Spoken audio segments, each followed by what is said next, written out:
Hey guys, welcome to the comic book video. Today we're talking about Jughead the Hunger vs. Vampironica, number 3, by the Archie horror line.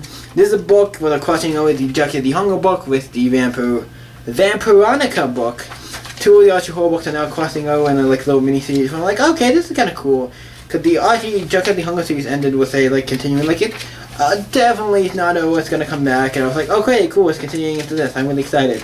The one thing I have to say about this book that I always have to say, I like this book and it's cool. This book in particular, same with the regular Jughead the Hunger book. Not every issue, because we have every issue like this, but the art is by Pat and Tim Kennedy, pages 1 through 19 and 12. I'm like, cool. And the rest of the book is by Joe Esman, pages 10 through 11 and 13 through 20. The problem I have with this, this book always has these two artists on it. Sometimes it'll be just the one artist. Usually it's mostly just the one artist, it's just Joe Esman. I'm like, I hate that when you have two different artists in a book. It's not like you're doing something specifically with oh, we're doing the flatback thing on the specific other thing with the specific artwork would be cool if it changed. You know what I mean? It's having a different artwork. It's the same. It's not like you're doing anything specifically where I'm you would need to do this, change the artwork. And also, Pat and Tim Kennedy's artwork is better than Joe Isama or whatever. I'm sorry if I'm saying that wrong. I think that's better. It's just my opinion. It looks really great, and I'm I would read a whole book. If this book, I kind of went with the whole book. I'm not saying the other artist is bad. I think it's good. It's good as well. But I'm it sucks. I always hate books that do this because it always sucks to me. When you have two artists on a book, especially this one with two specific artists, and we have this one artist, and then you always have one people gonna if one artist is better than the other, or if you like more, it kind of I feel it kind of makes the other kind of diminish or whatever. You know what I mean? With you have two artists, one is holy shit, I love these artists. It is so great. Then you got the other, I'm it's not bad, but it's not bad, but compared to the other one, it's completely yes, you can tell there's a change. Wow, I would prefer. And here's the thing: if Dick was all one artist, I hate when they like I said, this book, and then it's oh, you did this random page, issue 12. We also did that page. I'm why did you jump to a random page and just do page 12 for some reason? I was I understand if something happened to the artist or something and they had to do something where the book had to change or whatever. Okay, understand. But it seems it's almost every issue is like this, and I'm I kind of don't can we just stick to one thing? Can we get the book done in advance and be yo, have one artist just do it, and then just my opinion. It's just the thing the two artists don't make sense. Why do you have two artists when if the one artist can't finish it, then don't have him do it, and just have the other person do it? I wouldn't mind that because I like both artists. I do prefer the one, but if you're gonna do it more consistently, I think I preferably have one artist on the book, unless it's a special book or something. Like I said, unless there's a special reason for it.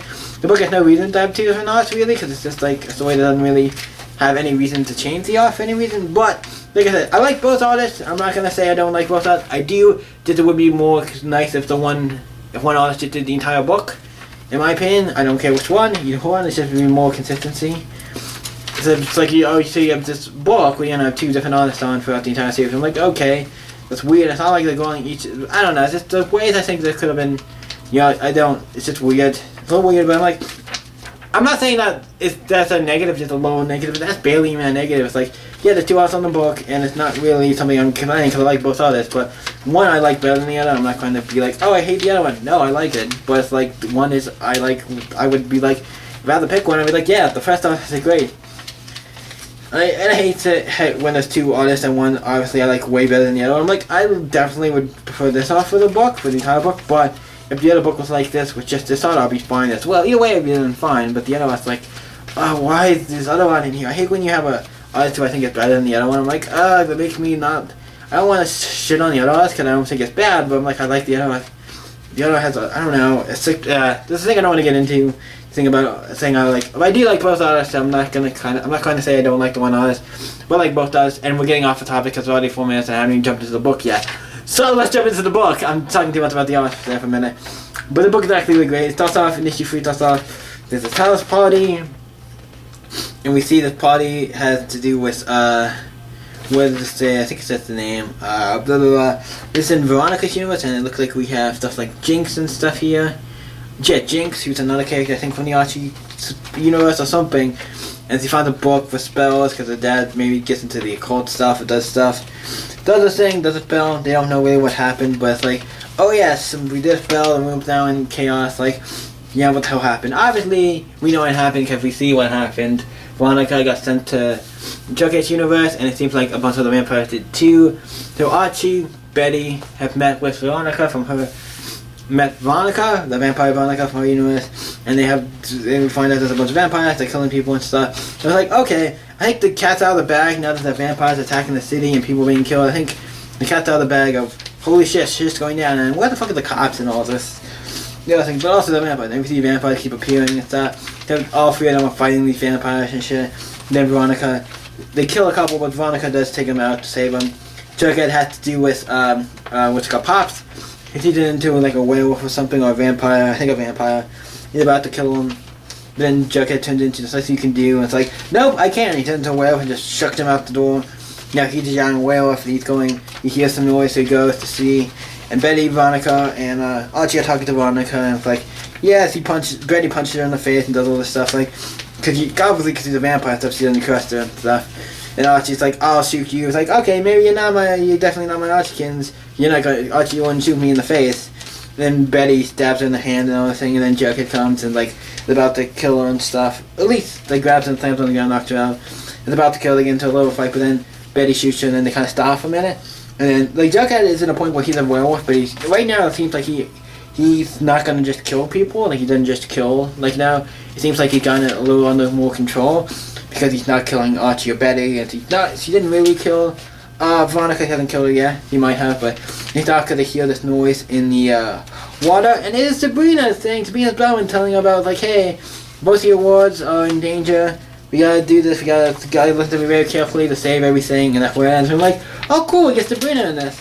I'm really a fan of that, that's kinda cool. Sabrina's not thrown into this. Makes sense, because she also has her own horror line. I think the book under the Archie horror line was the, what's it called? The Chilling Adventures of Sabrina, so since that book I don't think has, to my knowledge, that book doesn't have Archie or any of the, like, Riverdale characters in it, so she could be a part of this universe, the Jughead, the Hunger universe, or the Vampire universe, either one. So it's kinda interesting. So yeah, the book ends with that, and I'm like, yeah, the book is great. I love this. It's actually continue. I like these Archie horror books because I feel like old school almost horror books. Like, you know, we get to deal with vampires, werewolves, all like classic horror stuff. A Frankenstein monster, like all these classic horror things. But for like an Archie setting, and they're also really violent and definitely more mature than you would think for an Archie book. And also they're really violent, and for an Archie book, that's weird to think because you'd never think of Archie and violence in the same thing. Or mature content. And this is a book that is rated teen plus, and that is for this is a mature book. This is a mature book now, book kids should be reading. But yeah, what do I think about this book? What do I rate Archie, Jughead, The Hunger vs. Vampire Galaxy 3? What do I rate this book? It's good. I liked it. I didn't really have much problem with it, but yeah, I'm gonna give it just a solid 8. Solid 8. It was a good book. Nothing wrong with it, nothing bad with it, but it was like, compared to other books, it's not one I was like, I read it, I was like, cool. We got some more stuff. Mostly the Sabrina thing was kind of cool at the end, but other than that, it was like, yeah, just them kind of escaping from whatever problems they were fighting, and it wasn't a bad book, nothing wrong with it. Got a lot of explanation on why the stuff happened, and how this all happened, and we get Sabrina at the end, so yeah, good book, not my favorite book of the week, but it's really great, and I really enjoyed it. So thank you guys for watching. What did you guys think about Jughead the Hunger vs. Vampire Galaxy 3? Let me know in the comments down below, and let's talk about it. You guys can always stay epic, and see you next video, guys. Bye.